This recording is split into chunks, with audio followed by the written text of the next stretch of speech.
Halo semua, selamat datang di Keluh Kesah Reddit, di mana kami akan berbagi cerita menarik dari seluruh belahan dunia. Kali ini kami akan membagikan cerita dengan tema malicious compliance, yaitu mengisahkan tentang sengaja mengikuti arahan orang sok tahu dengan maksud buruk. Berikut ceritanya. Cerita pertama. Bos mengecualikan diriku dari pertemuan klien, akhirnya harus berurusan dengan pelanggan yang mudah emosi. Jadi seperti biasa, sedikit latar belakang untuk mengatur adegan. Aku bekerja mengatur perjalanan pribadi untuk individu dengan kekayaan bersih ultra tinggi. Umumnya berfokus pada perjalanan di Eropa. Sekitar sebulan yang lalu, aku menyerahkan pemberitahuan 2 bulanku. Karena aku akan menemukan peran baru di tempat lain setelah 2,5 tahun berurusan dengan hinaan dan intimidasi pasif-agresif yang konstan dari manajer yang narsistik. Pengenalan cepat tokoh-tokoh dalam cerita. Bos narsistik akan kami panggil sebagai Napoleon. Aku yakin kalian akan paham maksudku. Klien kami akan dipanggil Dingo, karena dia orang Australia. Jadi seperti yang disebutkan beberapa minggu yang lalu, aku menyerahkan pemberitahuan 2 bulanku untuk meninggalkan perusahaan. Salah satu hal pertama yang diminta Napoleon untuk aku lakukan adalah mengumpulkan serah terima penuh daftar klienku dengan sedikit penjelasan tentang suka dan duka mereka, rute reguler, contoh margin untuk penerbangan, dan lain-lain. Karena aku pindah ke industri yang sama sekali berbeda, jadi ini baik-baik saja, dan memberi aku sesuatu untuk dilakukan. Serah terima ini tidak diketahui selama sekitar 4 minggu, sementara aku membungkus barang-barangku dan menghabiskan banyak waktu duduk-duduk mengerjakan semuanya. Rabu minggu ini Napoleon memutuskan, benar, ayo pergi, dan putuskan siapa yang mendapatkan klien Shalala Shilili, yang mana tetap di sini, dan pegang teleponnya. Aku memiliki 3 penerbangan yang sudah dipesan beberapa bulan yang lalu, yang akan beroperasi setelah aku secara resmi meninggalkan perusahaan. Jadi ini pada dasarnya adalah uang gratis untuk target siapapun yang akan berurusan dengan mereka pada awal tahun depan. Napoleon, sebagai seorang yang narsis dan seseorang yang serakah, memutuskan bahwa 2 penerbangan dengan margin terbesar, dia akan mengambil untuk dirinya sendiri, dan mengacaukan orang lain.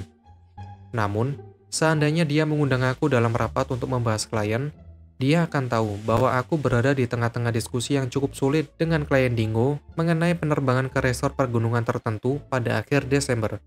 Pada dasarnya, kami diberitahu bahwa tidak ada opsi pendaratan untuk bandara yang diminta, dan mereka harus menggunakan bandara yang berbeda, sekitar 45 menit berkendara lebih jauh.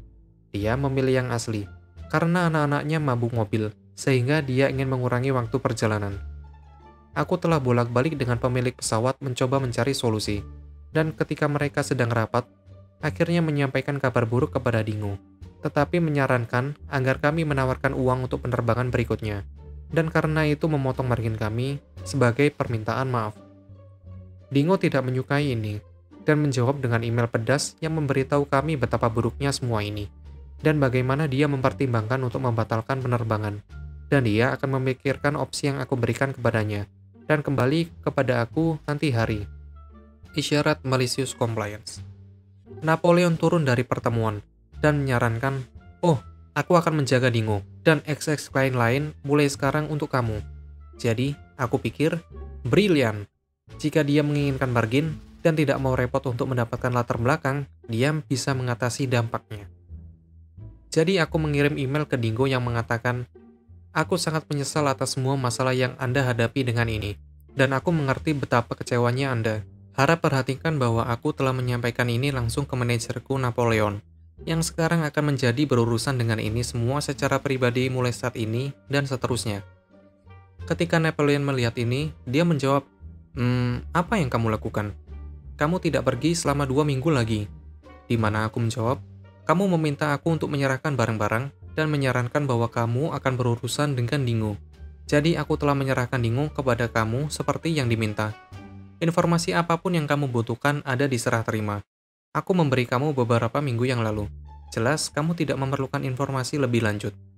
Napoleon sedikit kehilangan akal sehatnya denganku, dan kemudian harus menghabiskan 2 hari berikutnya merendahkan diri ke Dingo, berurusan dengan operator yang sangat sulit, dan mengetahui bahwa jika dia berpikir sejenak, mungkin akan berguna untuk memiliki dia di sana untuk berbicara dengan kami melalui klien. Maka dia tidak perlu berurusan dengan ini. sementara aku mencuci tanganku dari apa yang menjadi situasi yang cukup menegangkan, dan kembali melakukan berbagai pekerjaan sibuk yang sia-sia saat aku mengerjakan pemberitahuanku. Cerita kedua. Manajer mencoba bersikap picik, karena diriku terlambat bekerja 2 kali untuk alasan yang sah, dan itu menjadi bumerang baginya. Aku mengalami migrain yang berlangsung selama lebih dari seminggu sekarang. Aku memiliki janji dengan dokter yang dijadwalkan minggu depan untuk mendapatkan pengobatan, dan dokterku tidak dapat menemui aku lebih awal. Karena keparahannya, kadang-kadang aku terlambat 5 menit untuk bekerja 2 kali minggu ini. 5 menit, ketika aku biasanya tepat waktu. Kedua kali itu karena aku benar-benar harus menghentikan perjalananku untuk muntah karena rasa sakit. Aku memberitahu manajerku tentang situasinya, tetapi karena dia suka menjalankan jadwal yang ketat, dia menuntut aku membayar $20 untuk catatan dokter selama 2 hari itu, dan mendapatkannya sebelum giliran kerjaku berikutnya, yaitu hari ini. $20 adalah kira-kira gajiku selama 2 jam kerja setelah pajak. Bagaimanapun, aku pergi ke klinik berjalan pagi ini sebelum bekerja. Aku harus menunggu sampai hari ini, karena hari ini adalah hari kami dibayar, dan aku bangkrut setelah membayar sewa pada hari pertama. Dokter yang pertama kali aku temui mendiagnosa semua gejalaku di luar proporsi. Migrain, kelelahan, dan mata merah karena kurang tidur. Dia mengatakan bahwa aku perlu dites untuk COVID, dan mengkarantina sampai aku mendapatkan hasilnya. Karena ini akhir pekan, aku mungkin tidak akan mendapatkan hasilnya sampai Senin sore. Inilah bagian terbaiknya. Karena aku hanya bekerja 4 hari seminggu, dan aku dijadwalkan Jumat sampai Senin. Aku berhak menerima 2 minggu manfaat COVID dari pemerintah di negaraku. Jumat atau Sabtu menjadi bagian dari minggu ini, dan Minggu atau Senin menjadi bagian dari minggu depan. Kriteria menyatakan kalian memenuhi syarat jika jadwal kalian dipotong 50%. Jadi aku mendapatkan $1.000 untuk memiliki akhir pekan yang panjang di rumah, ketika aku hanya akan dibayar $325 jika aku bekerja. Setelah aku memberitahu manajerku ini, dia berkata aku harus masuk, karena mereka kekurangan staf dan tidak ada yang bisa bekerja selain aku. Kemudian dia menuduh aku berbohong. Senang rasanya mengatakan, aku minta maaf bos, tapi ini adalah hukum. Kamu akan mendapatkan catatan dokter ketika aku melihat kamu pada hari Selasa. Cerita ketiga. Manajer shift malam bertanggung jawab atas kelakuannya sendiri. Cerita ini terjadi sekitar tahun 2009 sampai 2010. Aku, pria usia 23 pada saat itu, telah lulus kuliah 2 tahun sebelumnya, dan tidak dapat menemukan pekerjaan dalam resesi besar. Jadi aku tetap bekerja di kampus, tepatnya di Tuku. Pada titik ini, aku telah mendapatkan pekerjaan nyata pertamaku di luar, dan telah memasukkan pemberitahuan 2 mingguku. Tetapi tidak ada yang tahu selain manajer harian. Sekarang, siapapun yang pernah bekerja di toko atau lingkungan retail serupa tahu bahwa selalu ada wanita parubaya dengan ego yang terlalu besar. Biasanya gemuk, tapi tidak selalu. Menjalankan shift malam setelah siapapun dengan kualifikasi yang jauh pun pulang ke rumah. Ini praktis bagian dari posisi untuk memiliki coretan sadis yang aneh, dan untuk menggelembungkan diri kalian pada sedikit kekuatan yang diberikan posisi tersebut. Aku dan seniorku, Walter, telah menyelesaikan pekerjaan kami sebagai karyawan yang rajin.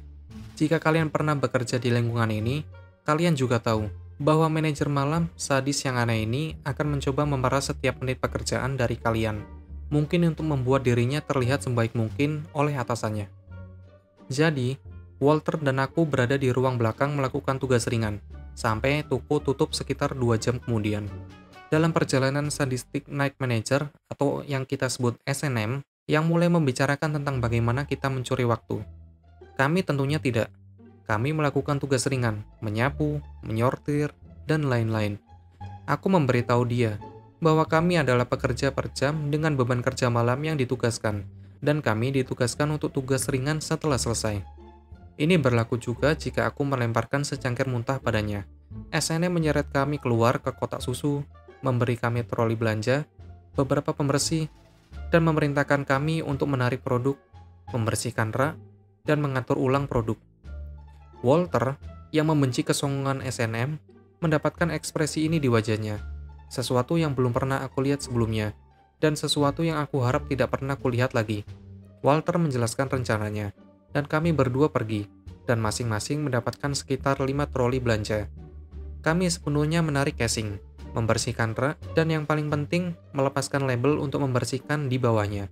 Dan ups, itulah waktu kami untuk malam itu. Sekarang, ada sekitar $2.000 produk susu yang akan kadaluarsa dalam beberapa jam lagi, berada di lorong toko tanpa ada yang mengambilnya. Kami memberitahu SNM bahwa itu ada di sana, dan biarkan saja di sana malam ini.